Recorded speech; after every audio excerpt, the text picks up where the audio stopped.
Hola a todos y bienvenidos a un nuevo Deep Dive con nosotros. En esta ocasión nos adentramos en el mundo del número cero de Umberto Eco. Número cero. Una novela que sin duda nos lleva a las entrañas del periodismo y sus dilemas. Exacto.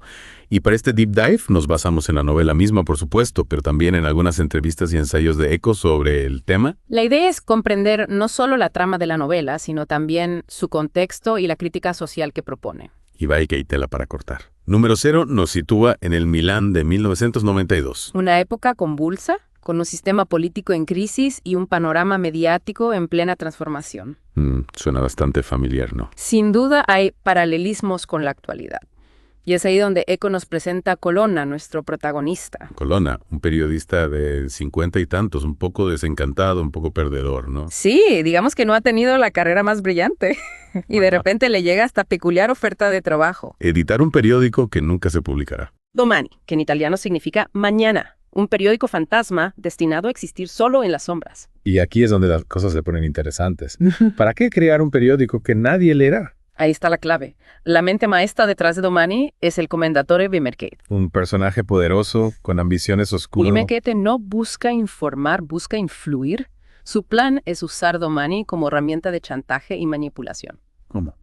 Inventando noticias. Exacto. El periódico se dedicaría a predecir eventos futuros, creando escándalos ficticios que nunca verían la luz pública. Es decir, noticias falsas para controlar a la élite. En esencia, sí. Y para llevar a cabo este plan maquiavélico, Vimercate recluta a un equipo de periodistas bastante particular. Un grupo de inadaptados, cada uno con su propia historia, sus propios demonios. Braggadocio, el cínico que ve conspiraciones en todas partes.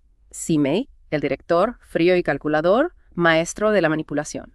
Y por supuesto, Maya Fresia, la joven periodista idealista. Maya representa un poco la inocencia, la esperanza en un periodismo ético.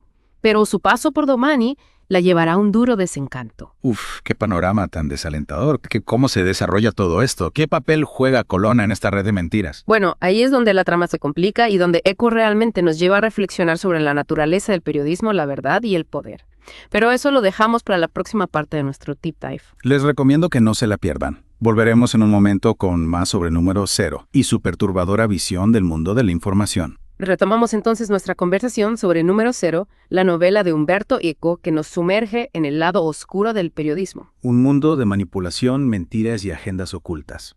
En la primera parte hablamos de Colonna, un periodista un tanto perdedor, que recibe la oferta de editar un periódico que nunca verá la luz, Domani. Exacto. Y detrás de Domani se esconde el Commendatore Vimercate, un personaje con ambiciones de poder que utiliza el periódico fantasma para chantajear e influir en la élite. Y para crear las falsas noticias de Domani, Vimercate recluta a un equipo peculiar, digamos, de periodistas, cada uno con sus propias motivaciones y habilidades. Personajes como Braggadocio, el cínico conspiranoico, Cimei, el director frío y calculador, y Maya Fresia, la joven periodista idealista.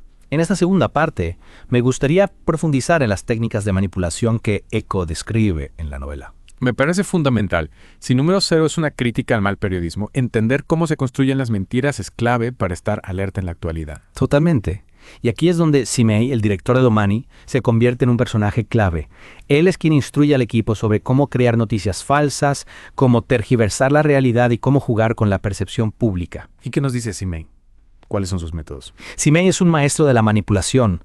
Habla de la importancia de crear agendas, de seleccionar información que convenga a ciertos intereses, de omitir lo que no queremos que se sepa. Es decir, no se trata solo de inventar noticias, sino de moldear la realidad presentando una versión sesgada de los hechos. Exactamente. Cimei también habla del poder de la insinuación, de plantar una duda sin necesidad de pruebas contundentes. Basta con crear la sospecha para dañar la reputación de alguien. Eso me recuerda a las campañas de desprestigio que vemos hoy en día en las redes sociales, donde se difunden rumores sin fundamento para atacar a figuras públicas. Sin duda hay un paralelismo. Y lo que es más inquietante es que, según Cimei, no importa si la información es real o no, lo importante es que se crea. Es decir, que la verdad se vuelve irrelevante. Lo que importa es la percepción, la imagen que se proyecta. Exacto.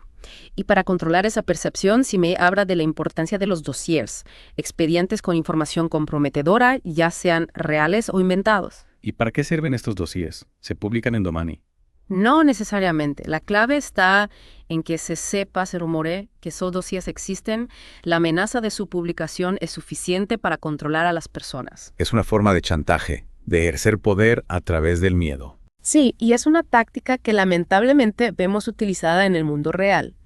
Piensa en los casos de corrupción política donde se filtran supuestas pruebas comprometedoras para presionar a ciertos individuos. Es como si Eco, a través de la ficción, nos estuviera dando un manual para identificar las estrategias de manipulación que operan en nuestra sociedad. Y no solo eso, la novela nos invita a reflexionar sobre nuestra propia responsabilidad como consumidores de información. Somos críticos con lo que leemos, vemos o escuchamos. ¿Nos dejamos llevar por la emoción del momento o contrastamos las fuentes antes de dar algo por cierto? Es una pregunta clave. En un mundo saturado de información, donde la línea entre la realidad y la ficción se difumina cada vez más, es crucial desarrollar un pensamiento crítico que nos permita discernir entre la verdad y la mentira. Totalmente. No podemos permitir que la desinformación nos domine. Debemos ser conscientes de las técnicas de manipulación para poder defendernos de ellas. Y hablando de manipulación, no podemos olvidar a otro personaje clave en número 0, Braggadocio, el periodista cínico y conspiranoico que lleva la desconfianza al extremo. Ah, sí, Braggadocio, el que ve complots en todas partes, el que duda incluso de la llegada del hombre a la luna. Su figura me parece fascinante y a la vez inquietante. Representa esa tendencia a cuestionarlo todo, a no creer en nada, que puede ser peligrosa si no se maneja con cuidado. Es cierto. Braggadocio nos muestra cómo la desconfianza extrema puede llevar a la paranoia, a la negación de la realidad. Y en un contexto donde la información falsa se propaga con tanta facilidad, su figura cobra una relevancia aún mayor. Es como si Eco hubiera anticipado el auge de las teorías de la conspiración que vemos hoy en día. Y lo que es aún más preocupante es que Braggadocio no es un personaje aislado en la novela. Sus ideas resuenan en otros miembros del equipo de Domani, creando una atmósfera de cinismo y desconfianza generalizada. Es decir, que la manipulación no solo viene de arriba, sino que también se alimenta de la desconfianza y el escepticismo de la sociedad. Exactamente. Eco nos presenta un panorama complejo donde la verdad se convierte en un concepto escurridizo, difícil de alcanzar. Y en medio de este panorama desolador surge la relación entre Colonna y Maya Fresia, la joven periodista idealista que intenta aferrarse a la ética en un mundo dominado por la mentira. La relación entre Colonna y Maya es un punto de luz en la oscuridad de número 0. Representa la posibilidad de la esperanza, de la lucha por la verdad, a pesar de las adversidades. Maya se convierte en una especie de brújula moral para Colonna, alguien que le recuerda la importancia de la integridad y la búsqueda de la verdad. Es una relación compleja, llena de tensiones y contradicciones, pero también de una profunda conexión humana. Y en un mundo donde la manipulación y la desconfianza reinan, esa conexión humana se vuelve aún más valiosa.